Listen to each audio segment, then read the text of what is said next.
Padre Fábio, na oração do credo, antigamente os padres falavam que Cristo desceu ao inferno. Hoje se diz que ele desceu à mansão dos... Gostaria de saber se existe realmente o inferno ou se é uma metáfora. Primeiro, querida, nesta oração do credo, há um detalhe interessante, que tudo o que nós cremos, no que diz respeito a Jesus, o Verbo encarnado, vamos voltar até um pouquinho para o início do nosso programa.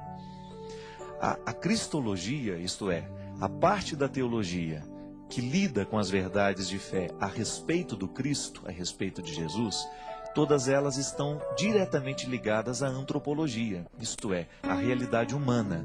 Porque dentro da teologia, nós temos a antropologia teológica, né? Que é justamente a área que eu dava aula na faculdade.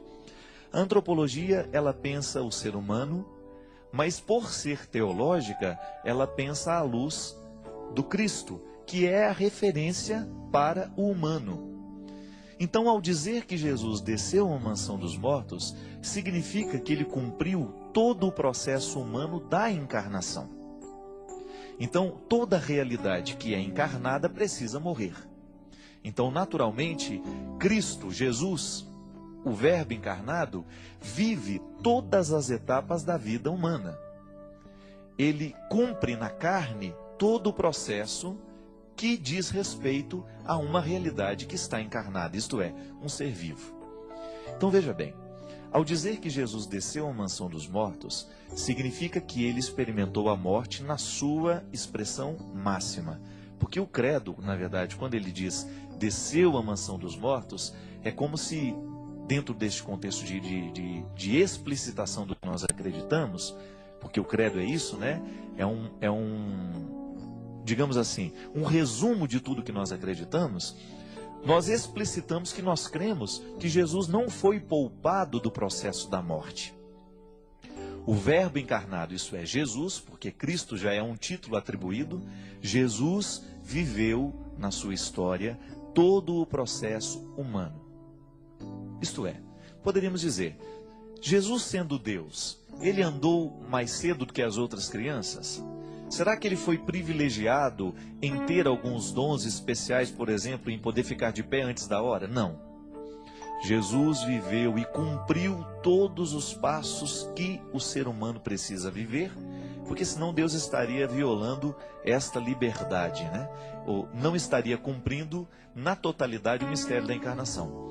A gente diz que a única coisa que Jesus não experimentou da humanidade foi o pecado. Mas por quê?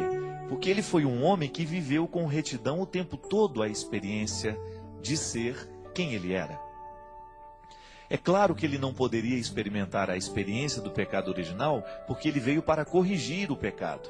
Então, aí no paralelo da cristologia com a antropologia, na antropologia você tem a figura de Adão.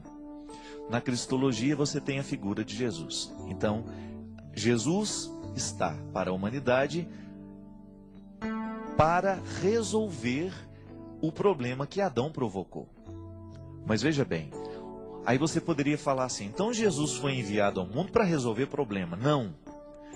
O mistério da encarnação aconteceria mesmo que não tivesse havido o pecado na história da humanidade. Isso é muito bonito a gente compreender.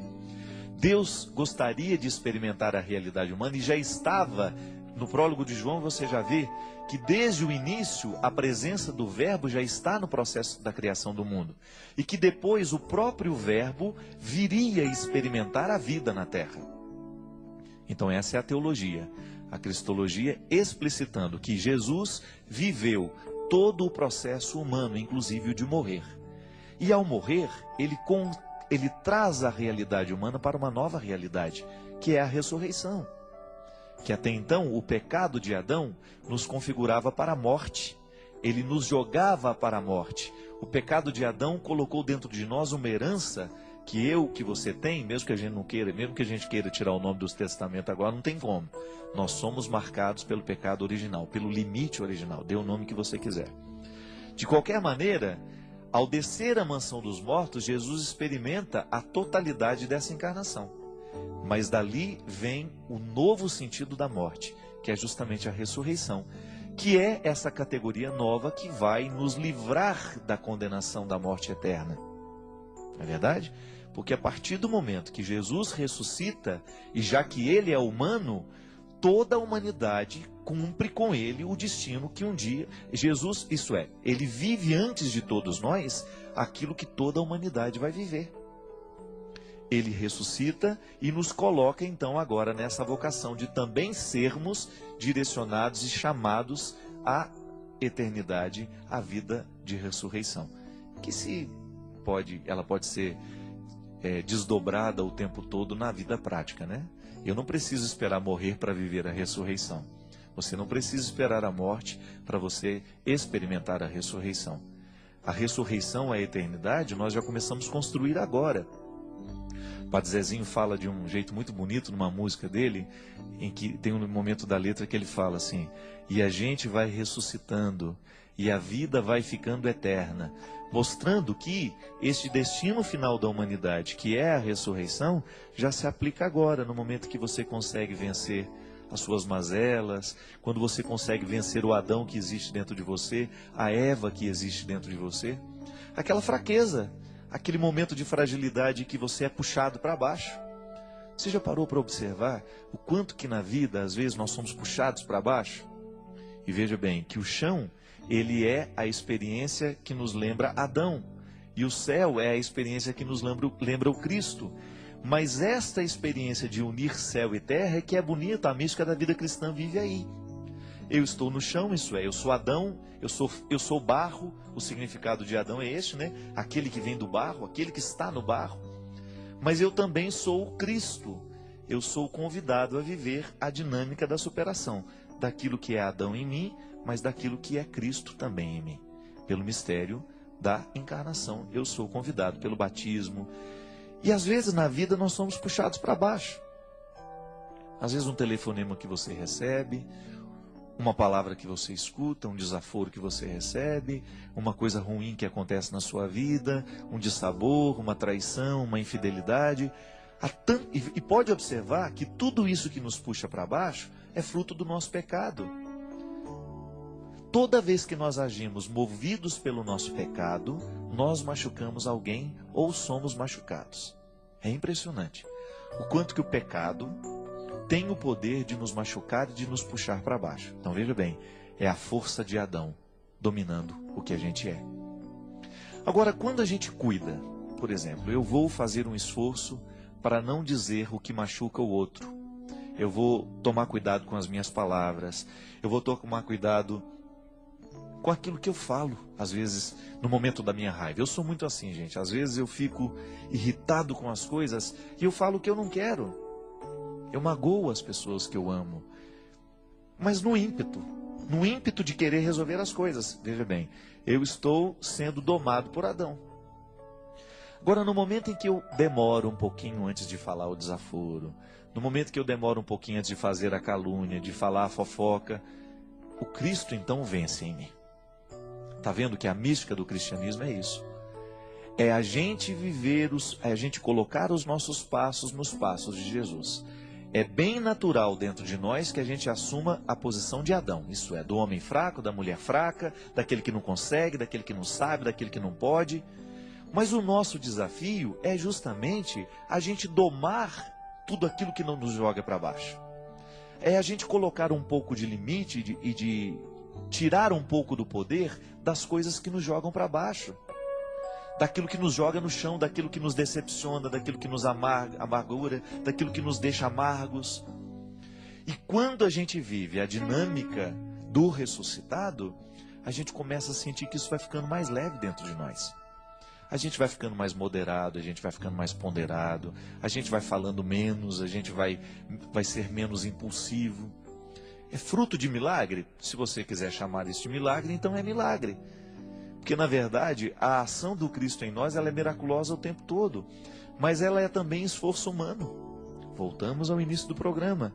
A gente se humaniza cada vez que o Cristo vence dentro de nós. E por que é importante a gente crer que Jesus desceu à mansão dos mortos? É importante porque a gente sabe que ao descer à mansão dos mortos, toda a nossa realidade humana desce com ele. Mas não é para ficar ali, é para voltar glorificada. Então, aquilo que é meu, que me machuca, que me humilha, aquilo que me expõe frágil, eu deixo ser mergulhado no mistério do Cristo para que Ele me devolva aquilo, redimir. A palavra é essa, é redimir. E é tão bonito a gente pensar, minha gente, que o tempo todo nós passamos pela experiência de mergulhar as nossas misérias na mansão dos mortos. Isso não é uma teoria. Nós também precisamos mergulhar na mansão dos mortos, isso é, a gente precisa fazer morrer aquilo que é o nosso defeito, aquilo que é a nossa fragilidade, que às vezes nos envergonha tanto. A fragilidade não tem como fazer mergulhar e tirar. Eu estou falando dos desdobramentos dela. Frágil é você vai ser. Como eu disse, nós somos peça de cristal. Nós quebramos fácil.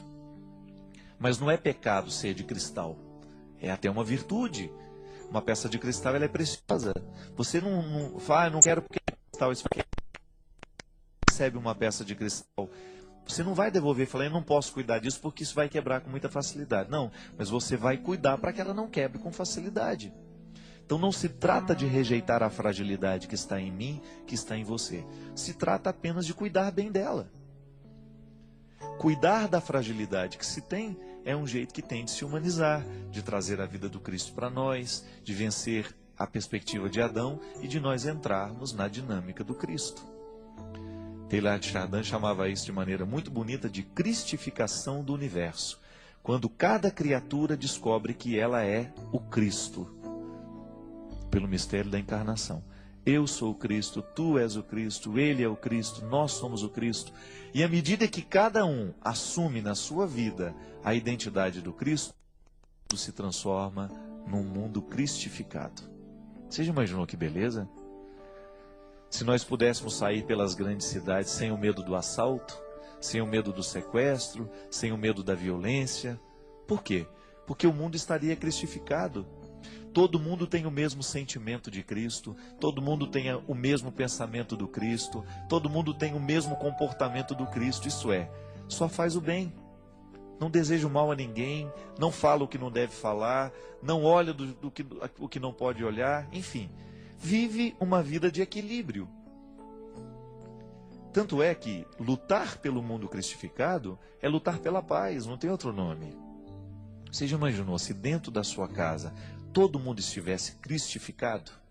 Isto é, convertido ao Cristo? Se os sentimentos que prevalecessem nos corações fossem os sentimentos do Cristo, então a gente trabalharia, a gente não esperaria cair do céu, e agir com responsabilidade, nós não iríamos querer os vícios na nossa vida, nós não iríamos destruir o outro, nós não iríamos mentir para o outro, nós não iríamos enganar o outro, nós não iríamos roubar o outro. E aí, não tem casa que não vai viver em paz se todo mundo faz isso. O que quebra a nossa paz? Quando nós nos enganamos, quando nós mentimos, quando nós nos roubamos, quando nós tiramos a paz. Só que isso não é a atitude de Cristo, então falta cristificar a casa, falta cristificar a família, falta cristificar o comportamento. Agora, à medida em que nós vamos assumindo esse jeito de Jesus ser, você pode ter certeza, à medida que o Cristo vai vencendo em nós, a nossa casa vai se transformando em um lugar bonito, mais saudável, mais alegre, mais feliz. E naturalmente a gente vai ficando muito mais leve. Porque às vezes os maiores problemas que nós temos não são nossos, mas são das pessoas que nós amamos e que estão do nosso lado. Acabam afetando a gente. Às vezes eu paro para pensar e chego a essa conclusão. Às vezes a gente quase não tem problema, os nossos problemas são os outros. Como é que eu vou ser feliz se as pessoas que eu amo não estão bem? Mas eu também não posso viver a vida delas. Aí se estabelece o limite, se estabelece o sofrimento. Eu não tenho como entrar no coração dela, viver por ela, falar por ela, fazer como é. Não. Então aí eu sofro por isso. Eu sofro porque eu não posso fazer o outro ser igual do jeito que eu quero. Agora, se o outro se compromete com o Cristo, eu tenho que ficar tranquilo. Sabe por quê? Porque Cristo vai fazer a obra dentro daquele coração do jeito que ele pode. Mas saber que o outro está se direcionando para o caminho do Cristo, então nos dá tranquilidade. Aí você vai saber que o seu filho não vai atrás das drogas, por quê? Ele está sendo orientado pela força de Jesus. Você vai saber que o seu filho pode até cair numa outra coisa, mas ele vai se preservar muito mais do que antes. Ele vai começar a pensar mais na qualidade da vida dele do que antes. Por quê? Coração convertido é coração que se ama, é coração que se respeita. Coração cristificado é aquele que não quer permitir que o Adão prevaleça. E aí, minha gente, a gente descobre que religião só pode fazer bem à medida em que ela é bem aplicada. À medida em que nós descobrimos que o seguimento de Jesus nos faz homens e mulheres bem melhores. Então, não perca tempo. Cristifica seu coração, cristifica sua vida, seu comportamento, sua mente, sua casa. E quem sabe você vai cristificando as outras pessoas que estão do seu lado pela força do seu testemunho.